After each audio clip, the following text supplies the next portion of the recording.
मैं bus car polish कर रहा था, लेकिन मुझे पता चला कि प्राइमर असल में सोना था, इसलिए मैंने जल्दी से ऊपर का पेंट खुरच दिया। अचानक अंदर सोना निकला। अपना शक पक्का करने के लिए मैंने तुरंत हुड खोला। सच में पूरी कार शुद्ध सोने से बनी थी। इस कार के बारे में दूसरों को पता न चले, इसके लिए मैंने खराब जगहों को पेंट से ठीक किया। फिर मैंने एग्जॉस्ट पाइप का एक हिस्सा काट दिया।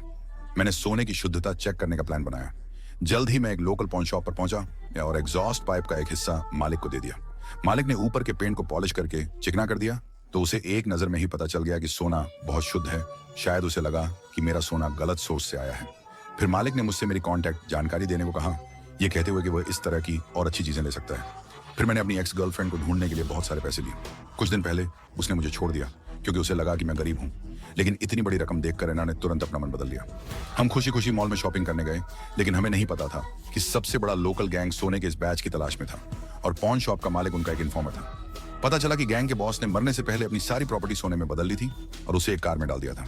लेकिन सेकंड इन कमांड को नहीं पता था कि सोने का यह बैच कहां छिपा है, इसलिए उसके आदमी बॉस के पोते से सुराग लेना चाहते थे, लेकिन जैक को कुछ नहीं पता था। फिर उन आदमियों ने सीधे हाइड्रोलिक प्लायर से जैक के पैर की एक उंगली काट दी। उस रात मैं पिछले कार मालिक को धन्यवाद देने के लिए कुछ पैसे ले गया। निकलते समय मैं गैंग के सदस्यों से टकरा गया। मुझे लगा कि कुछ गड़बड़ है और मैं तुरंत वहां से भाग गया, लेकिन पिछला कार मालिक इतना लगी नहीं था।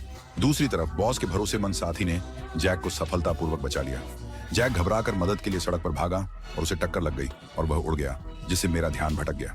मैं जल्दी से जैक को वापस जंगल में ले गया, लेकिन इसी समय पिछले कार मालिक ने फोन किया, लेकिन दूसरी तरफ से आवाज डरावनी थी। पता चला कि कॉल गैंग की तरफ से थी। उन्हें पहले से पता था कि सोना मेरे पास है, और जब मैं परेशान होकर समझा रहा था तो पास में खड़े जैक ने मुझे हिटमैन समझ लिया। उसने मुझे एक ही झटके में जमीन पर गिरा दिया। इस वजह से कॉल भी काट दी गई।